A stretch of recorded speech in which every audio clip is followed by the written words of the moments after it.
नमस्कार, आप देख रहे हैं एनजे भारत न्यूज़ और इस वक्त की बड़ी खबर लखीमपुर खीरी से। यहाँ पत्रकार सुरक्षा परिषद फाउंडेशन लखीमपुर की मासिक बैठक रविवार को जिला अध्यक्ष मुजीबुर रहमान की अध्यक्षता में संस्था के महामंत्री राकेश मौर्य के आवास मौर्य निवास अर्जुनपुरवा में संपन्न हुई। बैठक की शुरुआत अहमदाबाद प्लेन हादसे में मृतकों को श्रद्धांजलि अर्पित कर 2 मिनट का मौन रखकर की गई। इसके पश्चात बैठक में संगठन की मजबूती, कार्यशैली की समीक्षा और पत्रकारों की सुरक्षा को लेकर गहन चर्चा हुई। जिलाध्यक्ष मुजीबुर रहमान ने अपने संबोधन में कहा कि यह बैठक सिर्फ औपचारिकता नहीं बल्कि संगठन की प्रतिबद्धता और पत्रकारों के अधिकारों की रक्षा का प्रतीक है। उन्होंने सभी पत्रकारों से आह्वान किया कि वे निजी स्वार्थों से ऊपर उठकर पत्रकारिता की गरिमा बनाए रखें। महिला महामंत्री जिला पत्रकारों की भागीदारी को और सशक्त बनाने की बात कही। वहीं सह महामंत्री अमित मौर्य और जिला संयोजक मनीष गुप्ता ने संगठन को तहसील स्तर तक विस्तार देने और उसे और अधिक प्रभावी बनाने पर जोर दिया। बैठक के अंत में लखीमपुर, गोला, मोहम्मदी, पलिया और धौरहराय सहित विभिन्न तहसीलों से आए पदाधिकारियों को संगठन की ओर से पहचान पत्र वितरित किए गए।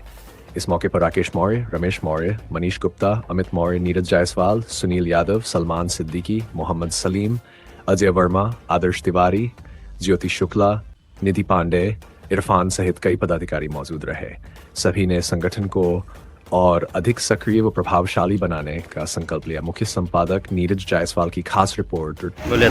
यहाँ पे हमारे अहमदाबाद गुजरात में जो विमान हादसा हुआ एयर इंडिया का, जिसमें हमारे बहुत सारे साथी भाई इस दुनिया से चले गए, हम लोगों ने आज एक मीटिंग करके उनके लिए 2 मिनट का मौन धारण किया और ईश्वर से प्रार्थना की कि उनके परिवार को ईश्वर सांत्वना दे और उनको धैर्य दे। और हम लोग चाहते हैं कि ईश्वर उन्हें स्वर्ग में उचित स्थान दे। जो असमय मृत्यु की काल के जाल में समा गए, जो हादसा था वो बेहद दुखद था और मैं सरकार से निवेदन करना चाहूँगा कि इस बहुत अच्छी सी एक जांच की जाए, जो दोषी हैं उन आरोपियों को सजा दी जाए। बहुत बहुत अपना जो ये ID कार्ड वितरण का कार्य होगा अभी, सबसे पहले जो नए पत्रकार इसमें आए हुए हैं, हमारे संगठन से जुड़े हुए हैं, उनका हम हार्दिक अभिनंदन करते हैं। देखो, दूसरी बात यह है कि सबसे पहली बात तो ये है जो अभी जिला महामंत्री जी ने हमको बताया है और जो भी हमको ये अभी शिक्षा दी है, इस पर हम लोग बहुत ही समझ लीजिए अपना पूरा दिमाग लगा के उठे, क्योंकि ये बात बिल्कुल सही है कि इस टाइम जो कार्य चल रहा है प्रशासन का, उसमें कब क्या धारा लग के पत्रकार बंधु को प्रताड़ित कर दिया जाए ये पता नहीं है। और पत्रकार बंधु के साथ साथ जो एक गरीब तबका हमारे पर देखता है, मैं आपको बताऊँ, मैंने 2 साल पहले पत्रकारिता शुरू की और बहुत छोटा वाक्य है, बस 5 मिनट का वक्त दूंगा, ज़्यादा वक्त आपका नहीं दूंगा। और जब मैं DM कार्यालय के पास खड़ा होता हूँ जाके, तो बड़े बड़े लोगों के पास तो पत्रकार पहुँच जाते हैं, पर एक विकलांग बैठा हुआ था। मैं आपको बताऊँ, विकलांग दोनों तरह से विकलांग था। वो देख रहा था बड़े पत्रकारों की तरफ कि कोई मिल रहे थे। इतनी देर में बड़ी गाड़ी एक आती है, उसके पास सब माइक लेके पहुँच जाते हैं, पर उस विकलांग की तरफ कोई नहीं देख रहा था।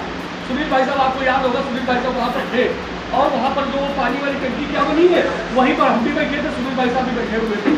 ये तो बताऊँ, मैं सब जब देखा सारे पत्रकार उस बड़ी गाड़ी की तरफ चले गए, तो मुझको लगा, मैंने सुनील भाई से कहा कि जाओ मैं माइक लेके इस विकलांग की तरफ बढ़ता हूँ।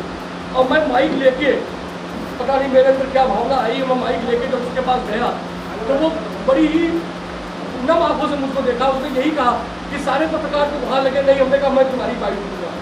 और आप विश्वास नहीं मानेंगे, जब तक मैं उसकी बाइक ले रहा था, इतने में उधर बाइक खत्म हुई तो वो लोग भी, जो लोग उधर खड़े थे, वो एकदम से मेरी तरफ जब भागे तो वो बाद में वो उनसे कहने लगा, देखिए भैया आप आए तो वो भी आ गए। मैं ये कहना चाहता हूँ, गरीब तबका आपकी तरफ बहुत ही अच्छी नज़र से देख रहा है। वो ये सोच रहा है कि आप मेरी फरियाद को सुनेंगे तो मेरी फरियाद ऊपर सुनी जाएगी। इसलिए मेरी आप लोगों से विनम्र विनती है, जहाँ पर कोई गरीब, कोई समाज से निचला तबका जो कि उसकी सुनी नहीं जा रही है, अगर उसकी तरफ भी अगर आप माइक लेके जाएंगे तो ये आपके लिए भी अच्छा रहेगा और हम सबके लिए अच्छा रहेगा। क्योंकि जब उसकी तरफ हम देखेंगे, क्योंकि हम लोग कहीं ना कहीं छोटे पत्रकारों की गिनती आ रही है, ये मानिए जिलाध्यक्ष जी, बिल्कुल। और जब छोटा पत्रकार होता है उसकी तरफ बड़ा पत्रकार सही से नहीं देखता है। ये एक बहुत बड़ी विडम्बना है। इस संगठन की मजबूती उसी में है कि छोटा व्यक्ति भी हमारे पत्रकारिता से जुड़े और उसकी बात ऊपर तक पहुँचे, तभी संगठन आगे बढ़ेगा, वरना संगठन आगे नहीं बढ़ेगा। हमें जो शिक्षा दी गई है उस शिक्षा पे हम चलेंगे। और प्रशासन, देखिए जब हम सब एक होंगे तो प्रशासन के ऊपर कुछ न कुछ हम भी अपनी छाप छोड़ेंगे, कोशिश करेंगे। जब छोटे तबके की सुनी जाएगी उसकी तरफ हम जिस वजह से वो देख रहा है कि उसकी शिकायत सुनी जाए, तो अगर उसकी शिकायत ऊपर जाएगी तो शायद हम लोगों का भी आगे बढ़ना हो पाएगा। इन्हीं शब्दों के साथ पत्रकार सुरक्षा परिषद फाउंडेशन खूब आगे बढ़े और खूब तरक्की करे। आप सब भाइयों का मैं हार्दिक अभिनंदन करता हूँ। जिला लगता है और संगठन का मतलब होता है चाहे वो फैमिली हो, चाहे वो घर हो, चाहे परिवार हो, चाहे समाज हो। संगठन तभी चलता है जब सबके मन में एकाग्रता हो, सबके प्रति सम्मान हो, सबके प्रति एक ही भावना हो कि हमें संगठित रहना है। वो छोटे बच्चे से आपको सीखना पड़ेगा, उस बच्चे के हिसाब से कि एक गुरु पूरे स्कूल को चलाता है, कैसे चलाता है, उसमें कोई भेदभाव नहीं होता। इस तरीके से संगठन का अध्यक्ष हो, राष्ट्रीय अध्यक्ष हो, प्रदेश अध्यक्ष हो, उसका भी ये दायित्व होता है कि वो संगठन को अपने पुरजोर ताकत और मेहनत की लगन से पूरे संगठन को संगठित रखे, वो चाहे जिले से, नगर से, पंचायत से, प्रदेश से, कहीं से भी हो। दूसरी बात यह है कि हर व्यक्ति को, हमारे जितने भी पत्रकार भाई बैठे हैं, बहन भी बैठी हैं, कोई भी है, लेकिन उसमें एक भावना जरूर होनी चाहिए कि भले ही हमारे व्यक्ति में 1000 कमियां हों, लेकिन यदि वो प्रताड़ित है और परेशान किया जा रहा है तो उसके साथ एकजुट होकर खड़े होना है और पत्रकार एक साथ जिंदाबाद के नारे लगाने हैं। तभी आप सक्सेस हो पाएंगे। जिले में सबसे बड़ी जटिल समस्या है कि प्रशासन खुलेआम, कोई भी हो, डीएम हो, एसडीएम हो,